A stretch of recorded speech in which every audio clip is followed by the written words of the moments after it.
How we doing, guys? Welcome back to another episode of the Richie Hicks Jr. Sports Podcast. I am your host, Richie, here to talk about the deadline winners and losers of MLB's trade session. And I'm going to hit on Jazz Chisholm and his immediate amazing impact on the New York Yankees, who are now in the midst of a 4-game winning streak after not winning a series for the better part of a month and a half. Things are looking a lot better for the New York Yankees. They did win a series before the break. They hadn't won 3 in a row in probably 2 months. They already did that. Now they're up to 4 in a row. Yankees are looking good. Things are looking a little more hopeful in the Bronx. I think that's a big part of Jazz's addition that's making people just feel a little bit better about everything. It's definitely going to be interesting to see how all of this plays out. Some Yankee fans are a little upset, feeling that they didn't do quite enough. They didn't bring in enough arms. I myself was clamoring for wanting more pitchers. I'll be honest, I personally don't think the Yankees did enough in that regard. But the lineup is hitting really well. Yesterday we saw Jazz Chisholm do something in a Yankee uniform, essentially that he did in his entire career in a Miami Marlins uniform, and that's hit multiple home runs in 2 different games. He's only been a Yankee for 72 hours. That's incredible. Yesterday was a seesaw battle that saw 2 bullpens really go back and forth. Yankees outlasting the Philadelphia Phillies 7-6, winning that series. Today is a situation where the Yankees potentially could be able to sweep before they play the Toronto Blue Jays. And I'm sure they're going to be coming back to some cheers in New York, as last time they left New York, things were not looking all that great. Baltimore Orioles were able to split a doubleheader with the Blue Jays 2 days ago. Yesterday they did win, so there is still a 1-game lead there. But I think if I'm a Yankee fan, which I am, and what I'm legitimately worried about, it's Clay Holmes. Clay Holmes has had a real problem getting guys out consistently. I believe that right now is the biggest issue going on with the New York Yankees. Just the one big out that you have to have, Clay Holmes has struggled with it. I know that when you have a team like the Philadelphia Phillies that for overall as a roster runs good out of the box, ground balls could be a little nightmarish. But there comes a point where you start believing the own hype of the naysayers. And quite frankly, I think Clay Holmes would be best suited to be in the 8th inning. Yankees missed opportunities to get a guy like a Tanner Scott. He went to the San Diego Padres. Garrett Crochet's situation was that he wanted an extension, a lot of extension demands from anyone that was going to trade for him. Because of that, he kind of still gets stuck in Chicago, and he still has to deal with playing for the worst team in Major League Baseball. My winners, undeniably, you have to go with the Philadelphia Phillies enhancing their bullpen. The Phillies are definitely a deadline winner for sure. I also believe that another potential winner is the Los Angeles Dodgers. They were not scared off with the back issues of Jack Flaherty. They won out, spent the money, and got him. The Dodgers, any season, have the ability to pretty much get anyone they actually want. I was a little surprised that the Toronto Blue Jays kept Vlad Guerrero. That I must admit. Jesse Winker to the Mets is an interesting one. I think he could help them. The Mets did do, I guess, some due diligence to get some bridge work to get to Edwin Diaz. But if I'm just being brutally honest, I think both New York teams missed an opportunity to really help the bullpens. The Yankees got some help. Mark Leiter Jr. made his Yankee debut yesterday. And I believe that given the situation, it was pressure-packed. He came out good. I mean, I saw Yankee fans on socials saying that they wish he would have pitched the 9th.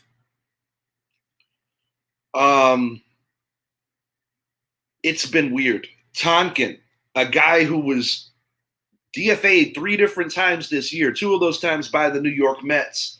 Comes through pressure pack situation. When you have these extra inning games, when you're the road team, there's more emphasis on scoring multiple runs. When you're the home team, and if you're more apt to bunt. The percentages are on the side of the home team in extra inning games is what I'm trying to get at. Whoever bats last in those situations. I know some people hate the new rules. I've kind of gotten to the point where I'm used to them now. It's not real baseball. It's weird. I will never understand why somebody would get rewarded to be on second base when they made an out in the previous inning. It's to expedite the games. I get it. I don't like it, but it's here to stay. So, you just kind of try to embrace it and see it for what it is. This is interesting. Tampa Bay Rays, you cannot make this up. 9 players have been traded prior to the trade deadline from the Tampa Bay Rays. And the only logical explanation why they can even get away with this is because of their budget. They constantly have to filter in talent for a fixed budget, and they do a good job of doing so. But it's these kind of things that are sad for Major League Baseball, because this is a team who's had manager of the year 2 of the last 4 seasons in Kevin Cash. They are a habitual playoff team. They make the playoffs frequently. But you're talking about every big name player that they essentially had on the roster is playing somewhere else right now. Efros goes, and they're not even above trading them to division rivals. I mean, Efros is an Oriole right now. Randy Arozarena stays in the American League. He went to the Seattle Mariners. But with the very real prospect of never being able to spend in the range of a New York Yankees, a Boston Red Sox, or a Baltimore Orioles, this is what this team has to do to stay relevant. They get rid of guys before they're going to get paid. They reinvest in the farm, and they cultivate talent. I give them credit, but quite frankly, you're never going to win a World Series that way. You're going to just be good enough to be in the playoffs. No matter what anybody wants to say or think, even with the Billy Beane theory, cool stories and all, the Oakland Athletics never won. You need stars to win championships, or you need those kind of game-changing players. I admire what Tampa does, but it sucks for the fans.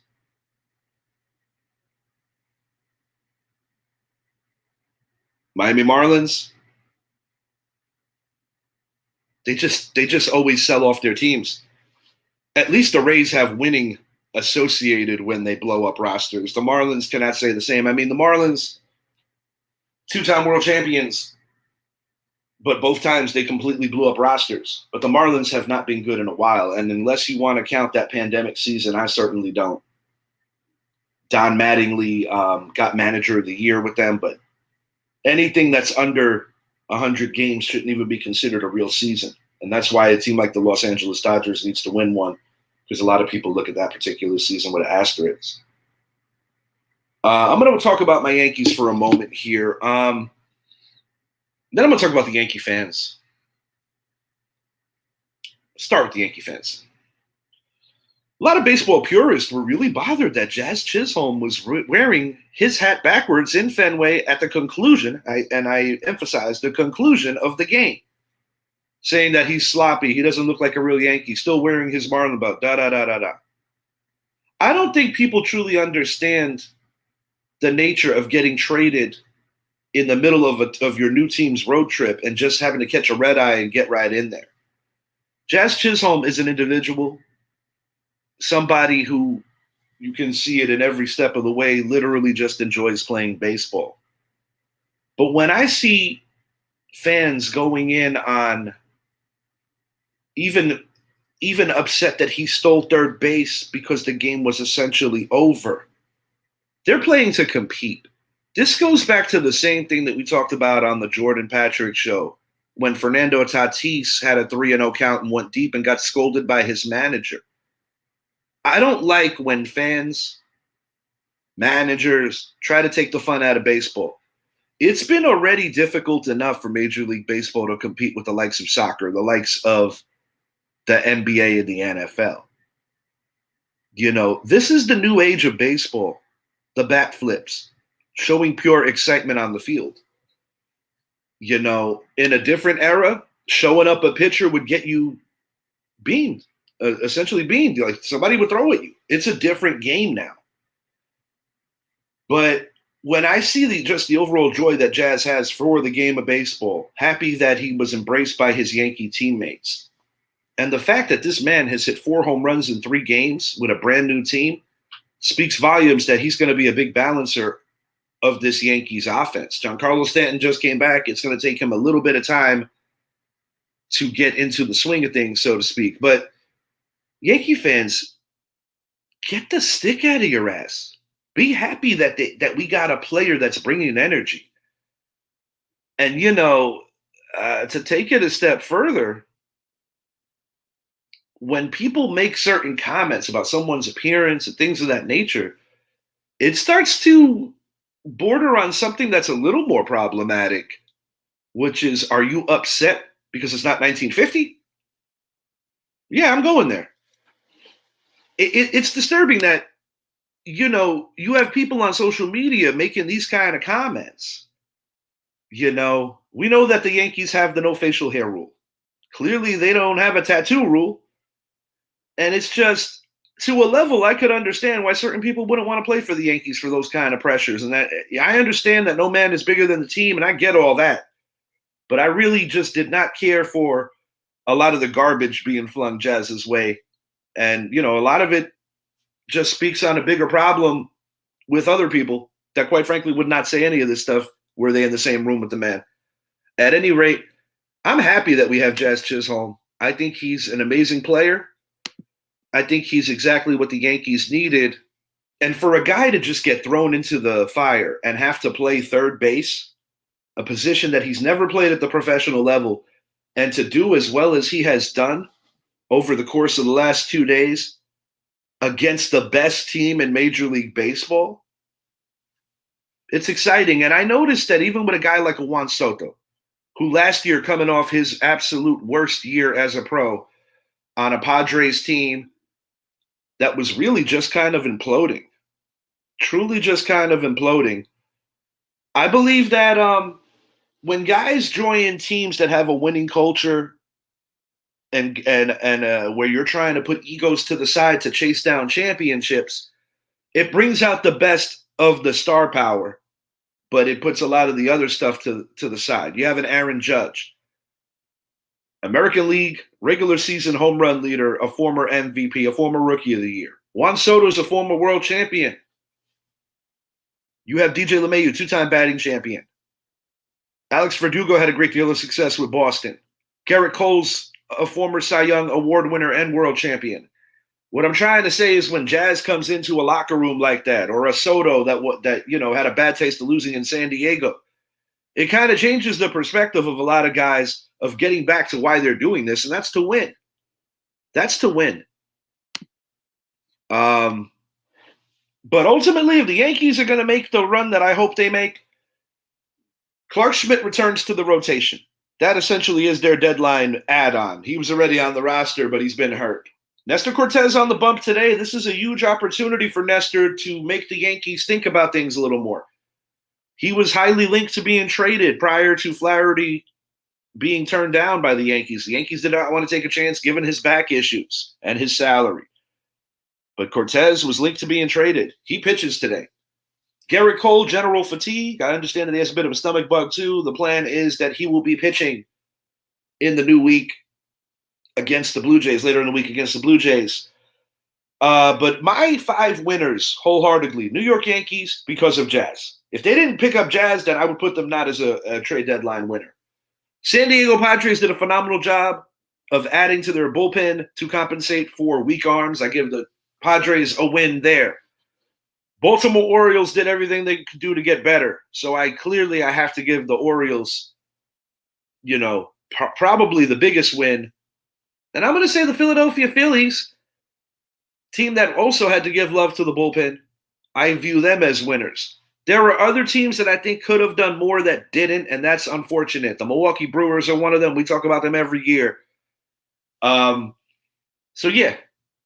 It's the usual suspects, the teams that are always gunning for it, that are going to make these moves. As a Yankee fan, I am disappointed that we didn't get that premier closer. My one legitimate worry with this team is not even the middle relief. I think they're going to be okay. I am most worried about the closer position. Clay Holmes should not close on a regular basis, in my opinion. But how about Adam Warren? Had to start yesterday, spot start Garrett Cole. He made one bad pitch, but he kept the Yankees in it until the Yankee offense came through. The turning point in the game, undeniably. Quite a few plays, actually. You know, Anthony Volpe and DJ LeMahieu made some serious stabs in the field. Jazz Chisholm Jr., like I said, he's been everything you could ask of a brand new player. And the embattled Gleyber Torres, on a play that looked like it would have cost the Yankees the game, bounces off of DJ LeMahieu's glove. He's behind him, backs him up, guns it to Clay Holmes. Clay Holmes, got to give him credit there. He could have been checked out. He had already blown another save. He got to first in time.